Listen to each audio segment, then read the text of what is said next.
ఎప్పటికప్పుడు తాజా వార్తలను అందిస్తున్న నవజ్యోతి తెలుగు న్యూస్ కు స్వాగతం. ముఖ్యంగా రాష్ట్రంలో ఏదైతే కేంద్ర హోంశాఖ సహాయ మంత్రిగా ఉన్నటువంటి బండి సంజయ్ గారి కుమారుడైనటువంటి బండి భగీరథ్ ఏదైతే పోక్సో కేసులో కేసు బుక్ కావడం జరిగిందో దాదాపుగా 4 రోజులు గడిచిపోయింది. ఇప్పటి వరకు ఎటువంటి చర్య తీసుకున్న సందర్భం అయితే ఇక్కడ లేదు. కేంద్రంలోని బీజేపీ ప్రభుత్వం, రాష్ట్రంలోని కాంగ్రెస్ ప్రభుత్వం తెలంగాణ రాష్ట్రంలో ఒకటై నడుస్తుందని చెప్పి మేము బీఆర్ఎస్ పార్టీ భావిస్తా ఉన్నది. ఎందుకంటే దాదాపుగా ఒక ఎఫ్ఐఆర్ నమోదు చేయడానికి బాధితురాలి కుటుంబము 8 గంటలు పోలీస్ స్టేషన్లో వెయిట్ చేయాల్సిన పరిస్థితి. ఏమన్నా అంటే మోదీ గారి పర్యటన ఉన్నది, తెలంగాణ పోలీస్ అంతా అక్కడ ఉన్నదంట. ఇదేమన్నా ఉంటుందా? రాష్ట్రంలో ఉన్న పోలీసు వాళ్ళు అందరూ పరేడ్ గ్రౌండ్ లోనే ఉన్నారా మొన్న మోదీ గారితో? కాదు కదా. అట్లా అంటే నేరస్తులు అందరూ చూస్తూ ఉంటారు. ఇక నెక్స్ట్ టైం మోదీ గారు మళ్ళా రాష్ట్రంలో ఎప్పుడు వస్తారో అదే రోజు మేము నేరాలు చేస్తామని చెప్పి నేరస్తులకు మీరు ఏమైనా సమాచారం ఇవ్వదలుచుకున్నారా అని నేను ప్రశ్నిస్తా ఉన్నాం.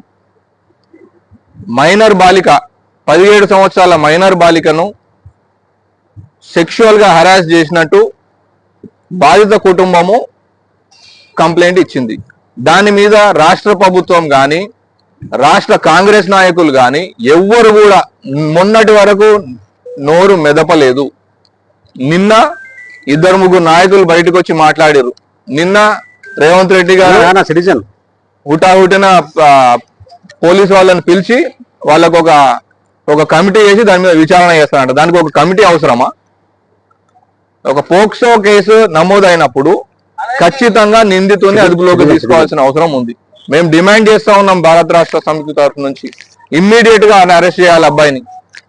4 రోజులు సమయం ఇచ్చారు పారిపోనికే. కేంద్ర సహాయ మంత్రిగా ఉన్నాడు ఆయన, హోంశాఖకు. అది కూడా ఏమి సందేశం ఇస్తున్నారండి దేశానికి మేము అడుగుతా ఉన్నాం. మీరు రోల్ మోడల్గా ఉండాలి. మీరు చేయాల్సింది మంచి పనులు, మీరు చేసేది చెడ్డ పనులు. దానికి ఇంకా మీ అబ్బాయిని తప్పించేటందుకు 4 రోజుల సమయం అవసరపడ్డది వాళ్ళకు. ఇప్పుడేమో పోలీస్ అధికారి స్పెషల్ ఆఫీసర్ ఏమంటది, 3 రోజుల నుంచి ఆయన ఫోన్ స్విచ్ ఆఫ్ ఉంది, ఆయన అందుబాటులో లేడని చెప్పి. ఏడికి పోయిండండి నేను అడుగుతున్నా.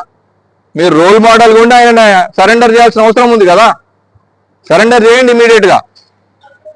లేదంటే మీరు బాధ్యతల నుంచి తప్పుకోండి. మీరు నిస్సహాయం చేయాలి. లేదంటే బీజేపీ పార్టీని మేము డిమాండ్ చేస్తా ఉన్నాం, ఇటువంటి నాయకులకు మీరు కేంద్ర మంత్రి పదవులు ఇస్తారా? ఇట్లాంటి వాళ్ళకు మీరు సహకారం అందిస్తారా? ఇమ్మీడియట్ గా ఆయన తీసేయండి, అంతే కదా.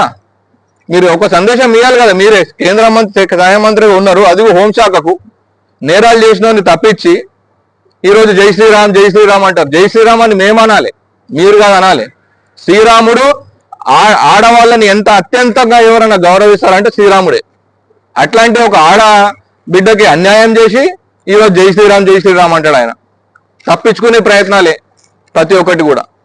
కాబట్టి మేము బీఆర్ఎస్ పార్టీ తరఫు నుంచి మేము డిమాండ్ చేస్తా ఉన్నాం, మేము బాధితుల కుటుంబానికి అండగా ఉంటాం. న్యాయం జరిగేంత వరకు మేము ప్రజాక్షేత్రంలో మేము పోట్లాడుతూనే ఉంటామని చెప్పి తెలియజేస్తాం.